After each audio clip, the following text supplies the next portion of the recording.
Estou aqui mais uma vez com mais uma entrevista. Dessa vez o convidado é o Aruan Matos. Bem-vindo, Aruan. Obrigado, Binho. Minha ideia é fazer uma sistematização, um mapeamento de várias visões da produção cultural que tem relação com os espaços urbanos, os espaços da cidade. Eu disponibilizo todas as entrevistas no meu canal do YouTube e em podcast nas principais plataformas, né? SoundCloud, Spotify, iTunes. Então a ideia é isso. Aruan, eu sempre começo pedindo para a pessoa se definir, para contar um pouquinho assim, como que ela se apresenta artisticamente, profissionalmente, né? Eu não gosto de definir de antemão. Então, quando você chega para alguém e vai dizer o que que você faz, como é que você se explica? Cara, é uma boa pergunta. Assim, eu não, eu não costumo me definir muito por nenhuma linguagem, né? Que é muito comum o artista conseguir se definir pela linguagem que ele trabalha, né? Como pintor, como desenhista, grafiteiro, enfim. E eu não tenho esse costume, até porque eu acabo trabalhando em diversas linguagens. E não sei, eu acho que talvez uma maneira boa, assim, que eu consigo pensar a forma que eu trabalho, talvez seja pelo método, sabe?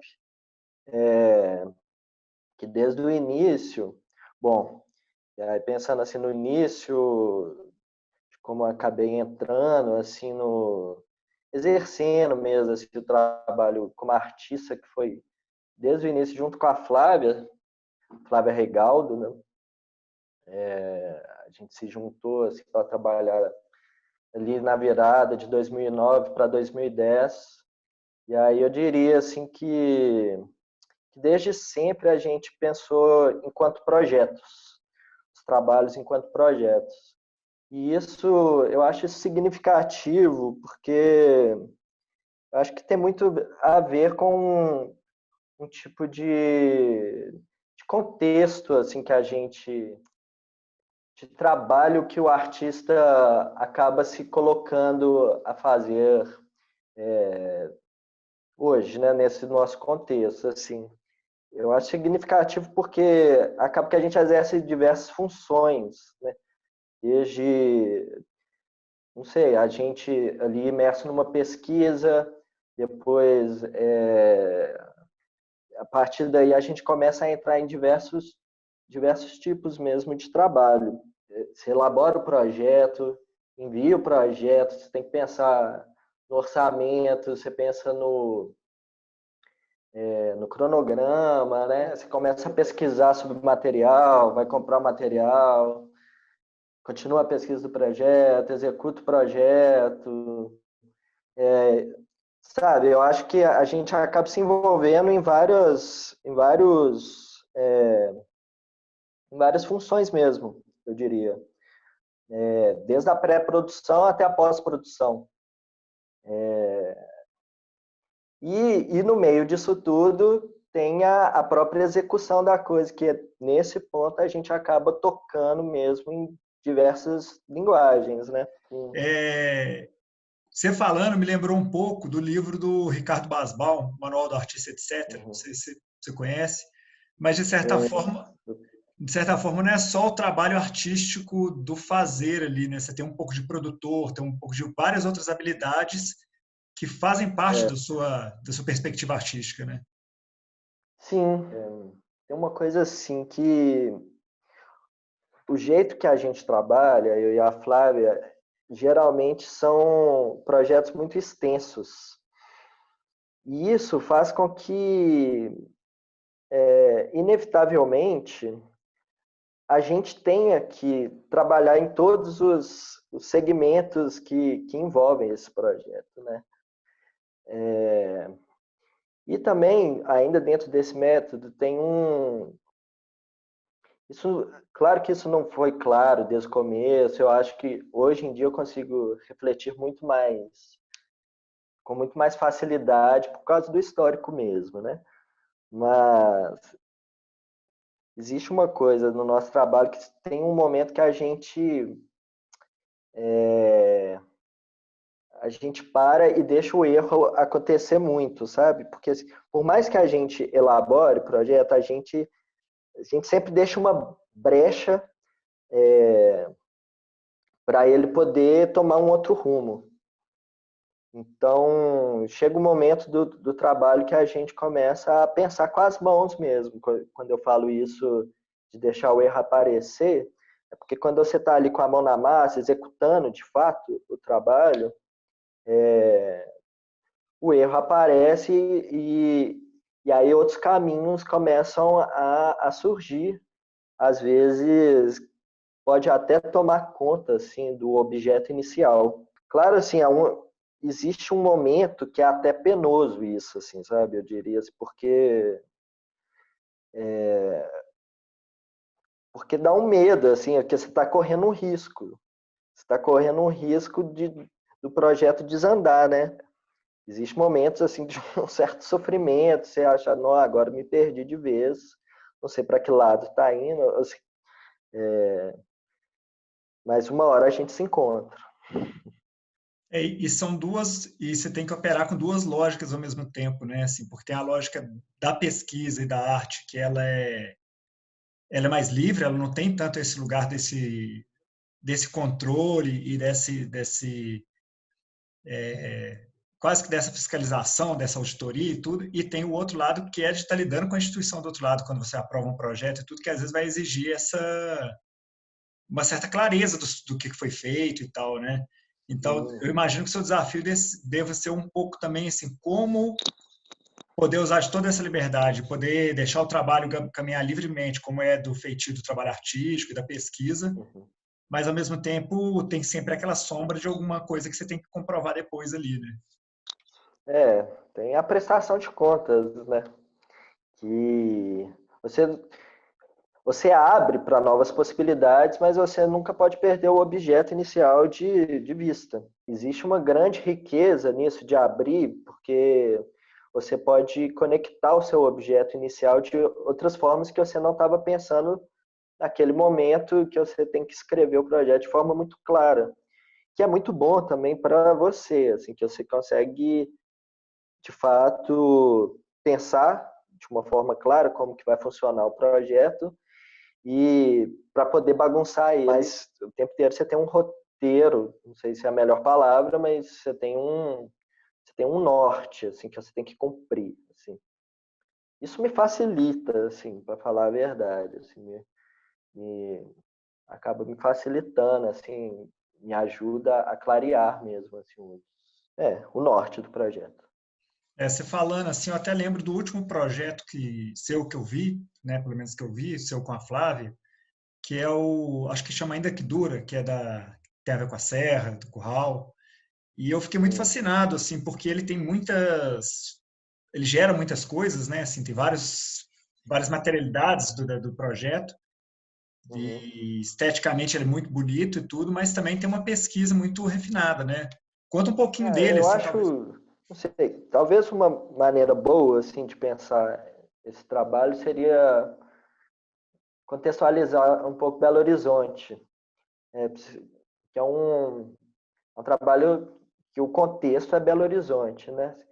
E aí você tem que pensar que Belo Horizonte é uma cidade que tem por volta de 120 anos, né?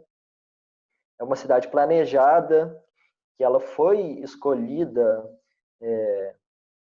para ser onde ela seria construída, muito por causa dos seus bens naturais, né? Desde das águas até o clima, né? O clima era uma coisa incrível que pegava o vento quente do São Francisco com o vento frio ali do quadrilátero ferrífero e uma das coisas desses bens naturais que foram definidores para a escolha do local assim da construção de Belo Horizonte foram as serras e as montanhas com os seus com o seu bem mineral, né?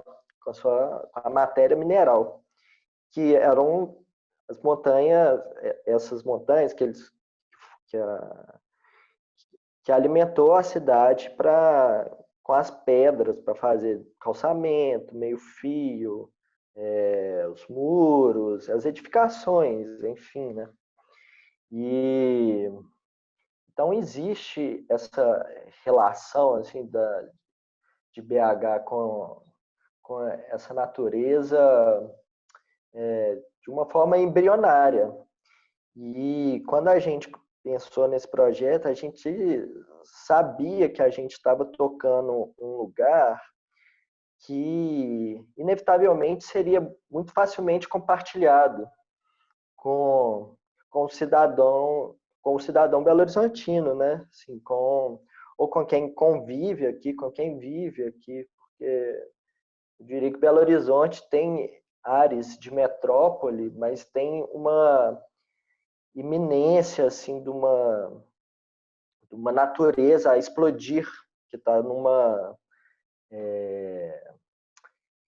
num duelo assim o tempo inteiro de um apagamento, de ser tampada assim. A gente foi atrás de quais eram as primeiras pedreiras que alimentaram a construção de Belo Horizonte, que são 5 que acabam formando um cordão mesmo esse perímetro assim da cidade construída, né, da cidade planejada.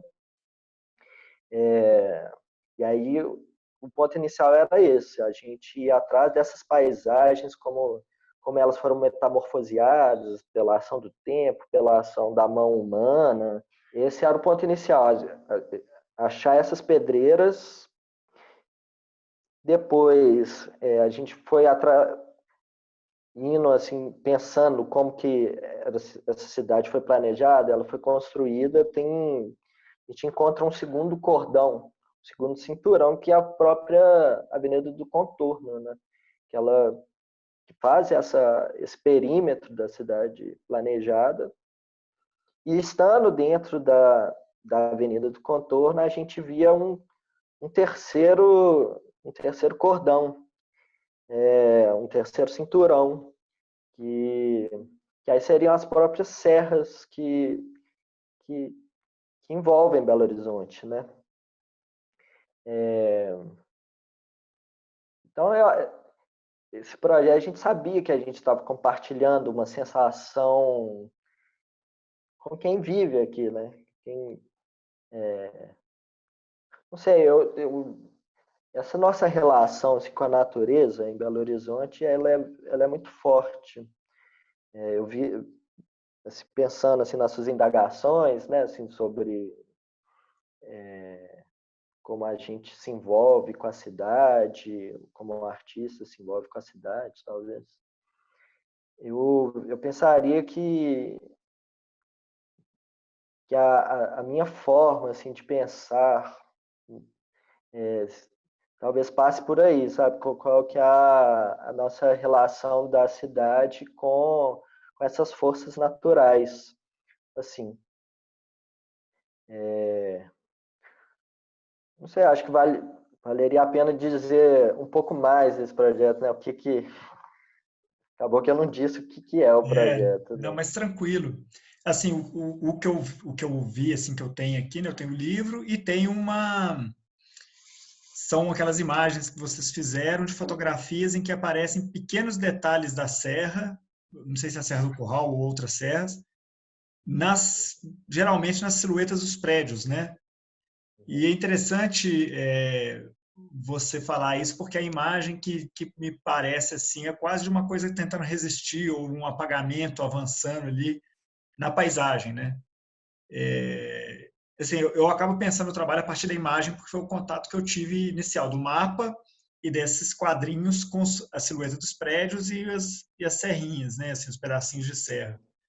E, de certa forma, quando a gente anda pela cidade, é isso que a gente vê muito, né? Assim, uma memória de uma serra que está em algum lugar naquela promessa de horizonte, né? É, exato.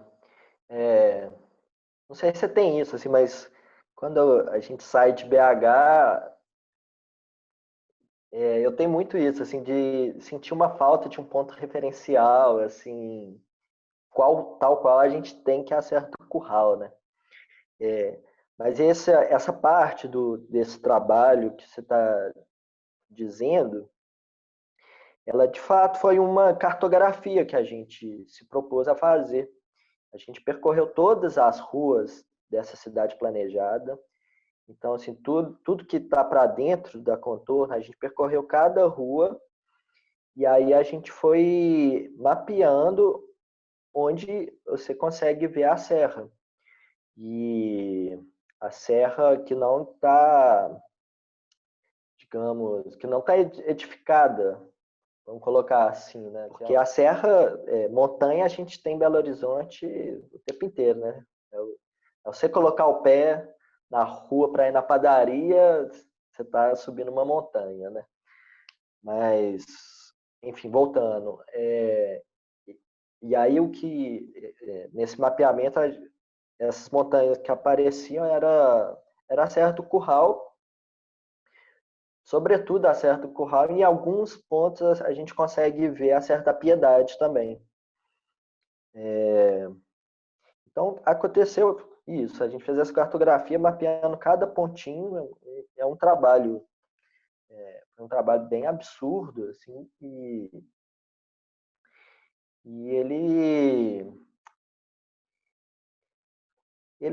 mas a gente com uma ciência, assim, de que é um trabalho, é uma cartografia passageira, né? Porque você está na cidade, você não sabe o que vai acontecer no ano que vem.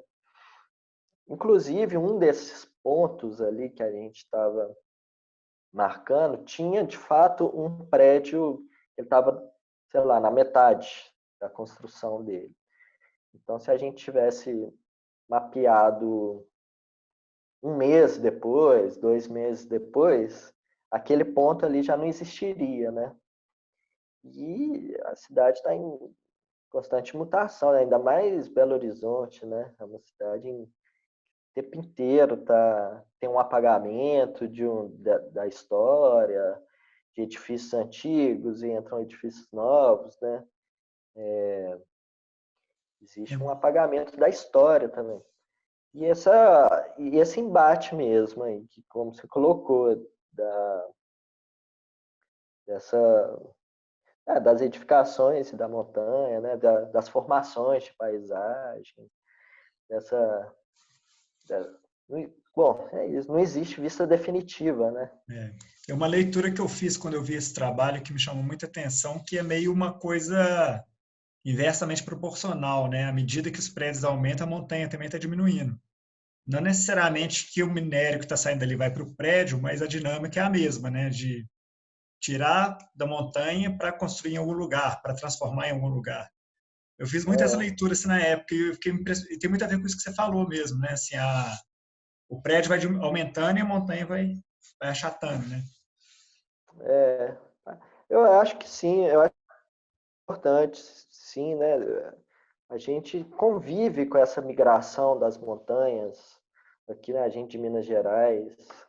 Você, qualquer ponto que você entre em Belo Horizonte, você passa inevitavelmente por uma pedreira aberta, né? Uhum. Por por um chapadão assim de onde foi retirado. Se você sobrevoa Minas Gerais, é um queijo suíço, né? Acho que é uma coisa que a gente convive, né? A gente aqui em Minas Gerais, Belo Horizonte. E BH, de fato, assim, desde esse início, ele é um vórtice dessa migração das montanhas. Porque é como você falou, ele saiu de um ponto e foi para um epicentro, né? É É bem isso mesmo. mesmo que não seja construído com a mesma montanha, mas ela está alimentando o mesmo tipo de processo que gera essa dinâmica, né? Sim, sim. E eu ia perguntar outra coisa, assim, porque depois eu vou até falar de outros trabalhos seus, mas eu percebo que muitos trabalhos seus têm a questão do espaço, né? Assim, geralmente o espaço urbano, mas também às vezes me parece que tem um pouco de um espaço não urbano, assim, mais do campo e tudo, da montanha. Mas o espaço é um tema muito presente para vocês, né? É, eu. É, tem trabalhos, de fato, mais urbanos e a gente tem trabalhos fora da urbe, né? Assim, eu não sei, é um ponto que você está colocando, assim. Eu acho que as forças naturais é um atrativo assim para a gente, é um ponto de interesse nosso. E não sei, tem algum trabalho que você esteja pensando, assim, mais especificamente sobre esse espaço? Eu acho que, assim, do todo do que eu lembro da sua produção, de vocês dois, né, você e a Flávia, tem vários momentos que me vem a coisa do espaço. Tem o trabalho lá do Simbio, que foi no Palácio das Artes, que era uma coisa de como atravessar do palácio para o parque, né, que era Uhum. tipo um bloqueio, e vocês estavam criando maneiras de vencer esse bloqueio. Tinha um outro trabalho lá do Sesc, que vocês colocavam uma lupa para olhar para uma paisagem, uma pedra, e com Uhum. uma pintura atrás, ou uma plotagem, não lembro direito, mas que me remetia uma coisa de Pintura. montanha também. E também acho que Uhum. tinha um vídeo que era um acero, se eu não me engano. Talvez tenha o trabalho lá do Ceará, se eu não me engano, também, que era Uhum. uma relação com o vento, de registrar o vento. É, Talvez você tenha, sim. assim, faz mais sentido o que você está falando. Assim, eu estou vendo pela perspectiva do espaço, mas, de certa forma, são Uhum. sempre forças naturais agindo nesse espaço. Né? Se você quiser comentar É, algum desse trabalho, ou alguns. eu acho tanto esse trabalho que você falou do SESC quanto esse do Ceará, que a gente foi atrás de um vento, né? E a gente criou uma orquestra do vento, diria assim. Que a gente construiu instrumentos que eram tocados pelo vento e a gente foi percorrendo esse vento, que ele tem um nome, tem um horário certo para ele passar em cada cidade. Mas então, tem desses 3 trabalhos que você falou, eu acho que talvez esse do Palácio das Artes ele seja um pouco mais diferente, assim. E ele tá num conflito ali, né, que é um conflito que incomoda todo mundo. E bom, a gente recebeu esse convite para fazer um trabalho lá e era difícil não falar dessa cerca ali que divide o Palácio das Artes do Parque Municipal, que divide ali o governo estadual do governo municipal. É uma mistura ali de burocracia que a gente tentou e a gente entrou, né? Foi uma batalha a gente conseguir fazer aquilo que a gente fez ali. Porque a gente fez aquelas 70 fabulações de como atravessar uma cerca, mas a gente de fato fez uma ponte que ligava esses dois ambientes. E aí é uma coisa que a gente não, bom, que não aparece no trabalho, que é essa batalha que foi colocar aquela ponte. A gente não sei, até um dia antes, a gente não tinha ainda certeza se ela poderia ser inaugurada, assim, no sentido de que as pessoas poderiam andar. Mas o nosso interesse ele estava no conflito que que é instaurado ali, né? Outros artistas, outras pessoas que passaram por lá já apontaram esse conflito ali também. E a gente quis sublinhar ali esse conflito mesmo. E é interessante que, não sei se é pelo período que vocês fizeram o trabalho, eu relacionei muito com esses movimentos que acontecem na rua, né? O carnaval, a Praia da Estação.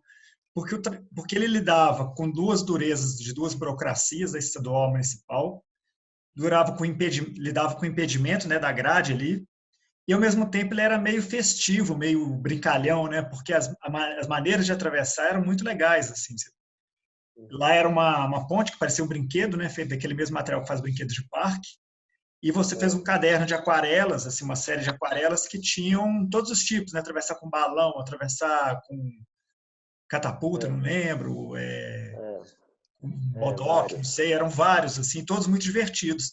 E, de certa forma, eu fiz uma relação um pouco com essa coisa do carnaval também, com a Praia da Estação, que partiram de proibições e sempre teve essa dificuldade de lidar inicialmente com a burocracia e com a institucionalidade, mas que era uma resposta política e de brincadeira e meio no humor, né? Não sei, de certa forma eu fiz essa relação. E você também tem uma vivência muito grande com esses coletivos da rua, né? Você acha que essa política que se dá na rua, dentro da cultura, acaba influenciando a sua forma de pensar o trabalho, ou pelo menos nesse específico? É, eu nunca tinha feito essa relação com essa relação tão direta, assim, eu achei bem, muito pertinente. Cara, eu acho que sim, certamente. Eu acho para uma geração assim de Belo Horizonte que viveu essa tomada da rua pela política festiva e pelo carnaval, é uma, a gente é influenciado por isso e influenciadores, né, o tempo inteiro. E eu achei muito legal essa sua colocação, porque é uma coisa, acho importante pensar, ter uma perspectiva de sonho, sabe? Assim, uma perspectiva de capacidade imaginativa, às vezes absurdas. Eu acho isso muito importante, porque o pesadelo, ele é muito real, né? Ele está no dia a dia e ele é tão real que existe até uma certa naturalização o Brasil é mestre nisso, né? Assim, mas a gente naturaliza muito o pesadelo. Isso é muito triste, né? Enquanto pensar através de uma perspectiva de sonho, ela, ela, ela ajuda a gente fazer novas conexões mesmo que são mais difíceis, assim, eu diria. Eu acho que pensar sonhando talvez seja mais difícil do que pensar enquanto perspectiva de pesadelo, sabe? Não sei se fez algum sentido isso que eu falei para você, mas Não não sei, faz. são reflexões assim que vêm agora, né, nesse período que a gente vem. Assim, Para mim faz todo sentido, porque essa coisa da norma, pelo menos no meu jeito de ver, é dizer, igual assim a cerca na rua, a cancela, o sim, o pode, o não pode, ela age no espaço físico, mas ela age muito mais na nossa subjetividade, né? Então, nossa forma de pensar, ela vai ficando meio... Parece que só tem aquele jeito de pensar e que você está preso naquela forma de pensar, né? E acho que o é, sonho, a brincadeira, a imaginação, ela vai te abrindo para outras formas de lidar com a mente, outras formas de pensar, né? Mas pelo menos no que você está falando, eu faço essa leitura total, assim. Eu acho que é muito é, libertador, né? porque o sonho, antes dele virar verdade, ele parece impossível, né? Eu acho que tem isso. Ele parece que está tocando uma impossibilidade. Acho que talvez por isso assim seja tão difícil a gente pensar sonhando. Assim. Esse papo aí me lembrou um pouco de um outro trabalho seu, vou aproveitar e puxar o gancho, seu com a Flávia, né, de vocês dois, que são as máquinas inúteis, né? É quase que Uhum. uma coisa meio contraditória, né? Porque quando a gente fala em máquina, você já pensa logo na utilidade dela, numa coisa muito funcional, né? E tem esse trabalho seus que são as máquinas inúteis. Conta um pouquinho dela, como é que ela é, como é que vocês pensaram elas? As máquinas, de fato, elas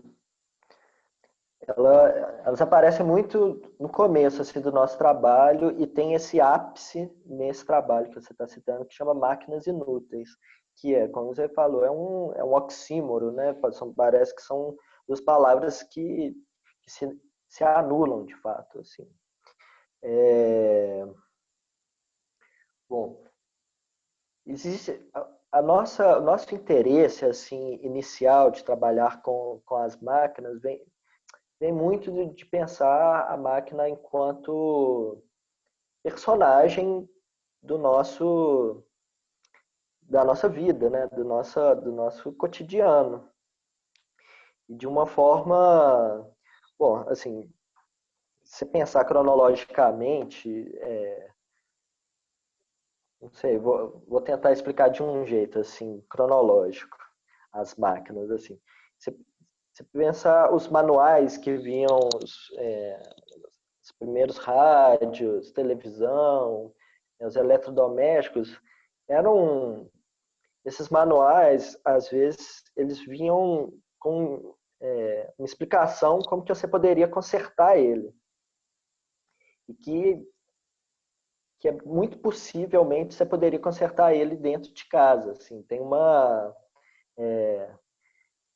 um conhecimento ali de fácil acesso. Né? E com a sofisticação das máquinas, isso vai ficando cada vez mais distante. Isso quer dizer que, na verdade, as máquinas elas vão ganhando também uma certa independência de vida mesmo. Elas se colocam como agentes mesmo, assim, como personagens. Então, existe com a sofisticação das máquinas uma camuflagem delas no cotidiano. Elas estão ali misturadas na nossa vida. E veio daí esse interesse, pensando como que a gente poderia aproximar das máquinas com um outro viés, de uma outra maneira. Uma máquina que tivesse mais próxima do erro, que tivesse algum rebolado, que ela fugisse dessa natureza, dessa natureza utilitária dela. E eu acho existem alguns trabalhos anteriores a esse que a gente utiliza dessa linguagem, não sei se é linguagem a maneira a se falar isso, mas eu acho que esse é o ponto alto mesmo, e as máquinas inúteis. E bom, foi um conjunto de 4 máquinas, 4 esculturas cinéticas, né? Assim, porque eram objetos que se movem, né? E com funções muito pueris, né? Assim, de fato pueris, assim, no sentido assim, bom, uma máquina ela é uma máquina de levantar poeira, então você tem um pistão ali que você faz com que a poeira levante ali dentro e ela baixa, essa é a função dela. Tem uma outra máquina que é uma máquina de escutar a chuva em telha. Então você fazia um bobeamento da água que ela subia e descia em gotas sobre uma telha. E ali a gente põe um captador de um microfone com 2 caixinhas, assim. Tem a máquina de absorção, que é uma máquina que cai uma gota desculpa, a cada minuto, mais ou menos, e embaixo tem uma cerâmica. Então a cerâmica ela vai absorvendo, né, essa água. Então tem duas tensões nessa máquina aí, porque essa gota, como ela vai caindo muito devagar, até ela perder a sua... Mas ela se desprende, e aí tem essa outra tensão dela ir sumindo ali na cerâmica. E por fim tem essa máquina que é a máquina de suspensão, que aí tem um minério ali já presente, que a gente de fato coletou um minério ali no Jardim Canadá, que era um lugar que a gente já estava acostumado, que a gente estava vindo de uma residência artística no Jaca. A gente foi coletar ali o minério que você pega no chão ali mesmo, né? Você cata assim no chão.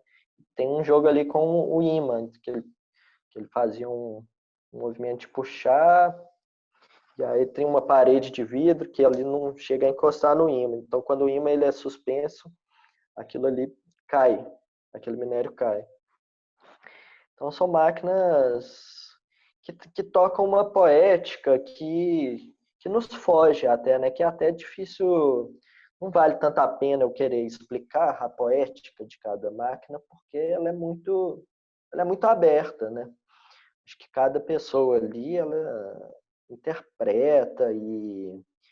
Não sei nem se é interpretar a palavra, né? Mas ela frui aquilo ali à sua maneira. Acho que é um trabalho muito aberto, né? Apesar de ser tão objetivo esse título, né? Máquinas inúteis, assim, você entende que tem uma provocação ali, mas quando você vê o objeto, quando você vê as máquinas ali funcionando, tem uma poética muito aberta, não sei, no meu entender, assim. E tem alguns temas aí que parecem que são meio recorrentes também, né? Além, assim, desses fenômenos da natureza, do espaço e tudo, mas, assim, o minério está presente, essa coisa de criar um artifício meio, não mecânico, mas, assim, construído, que seria para uma utilidade, e subverter essa utilidade, parece também que tem em vários lugares, né? Tipo a lupa, depois a ponte, que é um brinquedo meio de playground, mas também tem a ver com a máquina. Não sei, pelo menos na minha visão, tá me vindo uma coisa assim. Você tem essa ideia assim de, olhando em retrospecto, às vezes falar, nossa, isso aqui apareceu de novo. Você saca essas recorrências assim, você percebe? Eu acho uma boa pergunta, porque nem sempre isso é claro no momento que a gente está elaborando. Eu não diria que existe uma linha de pesquisa tão clara para a gente. E eu acho que, claro que você vê cronologicamente, eu acho que tem também um degradê das linguagens, das formas que a gente apresentava os trabalhos vão mudando, assim. Essa questão do minério mesmo, eu voltaria ali, insistiria naquilo que a gente no começo estava falando, acaba que nós somos seres minerais, assim, também, sabe? A gente, não só pela nossa geografia e pela matéria que nos envolve, existe também uma construção subjetiva e do imaginário que a gente está situado que só fortalece isso, né? Assim, todas as nossas referências assim artísticas mineiras assim é muito presente isso, né? Sei lá, você pode pegar sei lá, Milton, né? Tem um disco que chama Minas, tem, poxa, eu acho que em várias linguagens você vai ver isso. Nas artes plásticas mesmo, você vai pegar lá o Manfredo Souza Neto, isso foi a febre, né? O Olhe Bem as Montanhas. É de 75 Ah, é? Mais antigo. aquele adesivo. Mas na década, né, assim, eu sou da década de 80, eu cresci vendo esses adesivos Isso em que eu ia todos falar, os carros, né? todo Fusca tinha um adesivo desse, né? Todo tem. Então, existe um abraço coletivo a esse... O próprio Amilcar, o trabalho dele, o tempo todo foi ferro, né? Assim, tem essa relação tá presente, né, em vários lugares, né? dentre tantas. Eu ia falar do Drummond, assim, que apesar da denúncia dele ser muito em cima ali de Itabira, né, do Pico do Cauê, mas a gente se sente irmão dele também, assim, ainda mais ele vindo trabalhar em Belo Horizonte. Eu acho que a gente cresce aqui com essa intromissão mineral do nosso corpo. Assim. Eu acho que tem uma coisa que a gente vive muito em Belo Horizonte, assim, porque eu acho que Belo Horizonte é uma cidade muito constituída pelo interior, né? Assim, você não volta muitas gerações de gente que não é daqui. Quer dizer que é daqui, né? Assim, a maior parte das pessoas elas vêm do interior, vêm de outras cidades para viver e constituir a vida em Belo Horizonte. E ou, às vezes os filhos vêm e tudo. E parece que sempre esse imaginário da cidade menor, da cidade onde você tem um contato com a natureza maior, ele está muito presente, né? E, de certa forma, eu iria fazer essa pergunta porque você está sempre voltando lá para Altamira, para o Mutuca, né? Uhum. Você sente assim, esse baque de sair da cidade, ir para Altamira, que é uma cidade muito pequenininha, muito cercada pela natureza, voltar para a cidade? Você acha que isso impacta a sua produção artística, seu jeito de pensar? Ah, com certeza. Esse trabalho, inclusive, que você citou, do Sesc, que são pinturas de montanhas ou pedras invertidas, e em frente a gente colocou objetos com lupas que desinvertem essas pinturas, né? Esse trabalho, por exemplo, quando a gente foi convidado a fazer ele, a gente foi elaborar ele lá em Altamira. E a gente fez uma espécie de residência própria lá, né? Assim, quando você está envolto nesse ambiente, é tudo muito diferente. Eu acho que o choque é uma boa palavra aí que você está colocando. Quando você está voltando e chega ali naquele trevo, ali na Cristiano Machado, e existe uma sensação inevitável de um modelo doente mesmo, um modelo que deu errado mesmo, né? É muito chocante mesmo. E isso influi em tudo, assim, é no espaço, mas é no tempo também, né? Você, você chega aqui tem uma outra sensação de tempo também. Agora, isso é curioso, assim, porque eu acho que isso não é uma sensação exclusiva minha, né? Eu acho que quando a gente estava falando ali no começo de uma iminência, de uma explosão da natureza, assim, acho que foi dessa forma que eu coloquei, eu penso que existe um convívio com a natureza muito comum de quem vive em Belo Horizonte, né?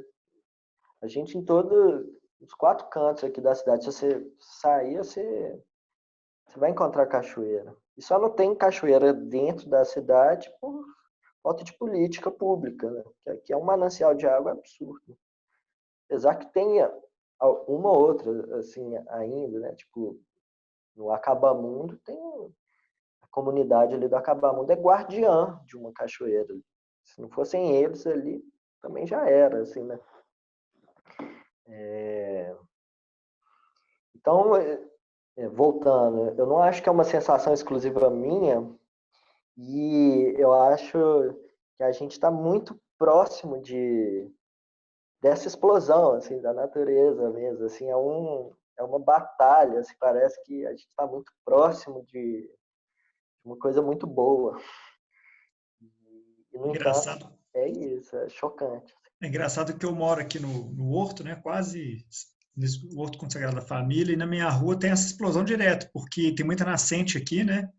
E volta o mês estoura cano, sai água e tal, e pelo menos assim, o que se fala aqui no bairro é que é nascente, assim, tem água que é de nascente que não consegue Pois é. segurar. Que, assim, conta-se que aqui no bairro ainda tem muita nascente, né? Assim, nessa região aqui de Sagrada Família, do Horto.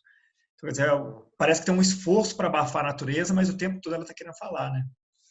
Tem a bica ali na Petrolina, né? Você conhece, né?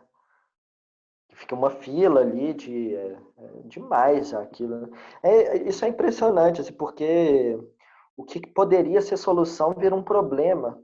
Essa questão da nossa quantidade de água que tem na cidade, que poderia ter uma imensidão de bicas, né? Poderia ter rios, poderia ter tanta qualidade de vida, e, no entanto, é isso. É um não saber lidar com a coisa que vira um problema, vira infiltração. Eu morei um tempo no Santa Teresa, o prédio na frente que eu morava, eles tinham uma bomba ligada à nascente que eles tinham, que é uma bomba que não era para alimentar o prédio, na verdade, era uma bomba que era ligada ao sistema de esgoto deles, que ficava ali 24 horas tirando a água para entrar na rede de esgoto, sabe? Eu acho que existe uma falta de aprendizado nisso daí mesmo. Eu acho que nós, assim, estamos chegando meio perto da hora de encerrar, mas acho que é uma última conversa. Assim, é isso, né? Que parece que a gente está vivendo um momento histórico no Brasil, no mundo, que está pondo isso à prova, né? A gente teve essas enchentes em Belo Horizonte que não tinha tanto tempo, tem o Covid aí que está colocando todo um modelo de sociedade em xeque. Agora, teve esse tufão no sul, e aí, gafanhoto, né? Assim, nuvens de gafanhoto. Assim, fenômenos de natureza fortes no mundo todo sempre foram muito presentes, mas parece que ultimamente a gente está precisando de pensar com mais urgência sobre isso, né? É, é. Eu não sei, poderia dizer, não sei se poderia dizer assim, mas que várias gerações, várias épocas todas sentiram que o mundo ia acabar, assim, não sei, assim, mas talvez com a bomba atômica, né, assim, mas que é de uma ordem muito diferente, né? Eu acho que, por exemplo, a bomba atômica é de um dia para o outro e tudo acaba, né? É uma explosão, de fato. Agora, é, eu eu concordo com você e na verdade, eu tendo a ser mais desesperançoso, assim, eu tendo a entender como um fenecimento, assim, lento e gradual.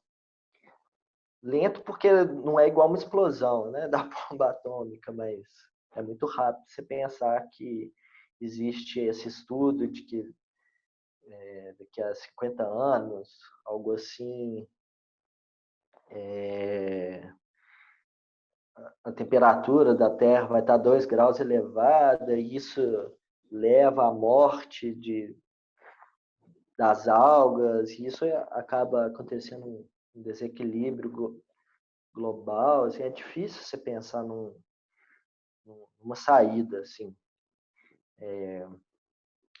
É isso, né? Assim, eu acho também que tem que pensar sonhando. Eu tô entrando no pesadelo aqui.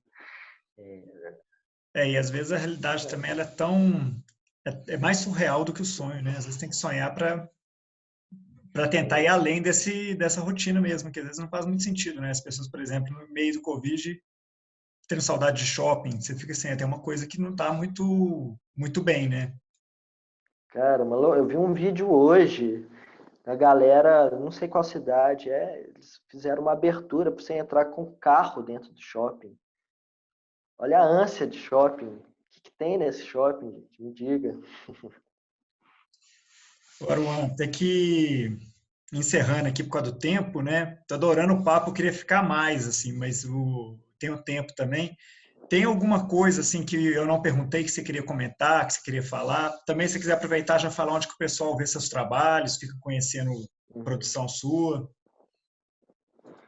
Cara, o meu trabalho, eu acho que o lugar mais completo de você achar ele é no meu site, que é máquinasinúteis.org. O meu Instagram é aruanml, da Flávia Flávia Regaldo, e esses dois Instagrams eles estão incompletos, mas a gente quer o tempo inteiro aí alimentá-lo. Acho que é isso, Binho. Obrigado pelo convite. Foi ótima a conversa. Que tenha vida longa esse seu projeto aí, para a gente escutar essa nossa potência daqui. Pois é. BH, Minas. Tem muita gente boa mesmo. Obrigado. Assim, a minha ideia é justamente tentar ir fazendo esse mapeamento e chegar numa pluralidade de vozes, assim, de pensamentos, né? Assim, umas conversas para tentar entender o que cada um pensa, né? E lembrando que durante o isolamento nós dois estamos participando de um mesmo projeto que é o GAL Takeover, né? Da GAL Arte Pesquisa. E então quem Sim, quiser queria também. aproveitar também para agradecer esse convite que também veio pela Gal, né? Assim, então, E é legal porque deixar aqui registrado o agradecimento. é um outro lugar também que dá para ver uma diversidade mais da produção artística da galera, né? Que está no site, no Instagram da Gal. Então é isso. Eu queria agradecer mais uma vez, falar que esse vídeo vai estar disponível no meu YouTube, no meu canal no YouTube, e vai estar como áudio de podcast em várias plataformas. Eu coloco no SoundCloud e eu distribuo para as outras plataformas, Spotify, iTunes, etc. Arão, muito obrigado, bom demais bater esse papo com você. E a gente vai se falando. Força aí no corre. Isso aí. Demais. Tamo junto.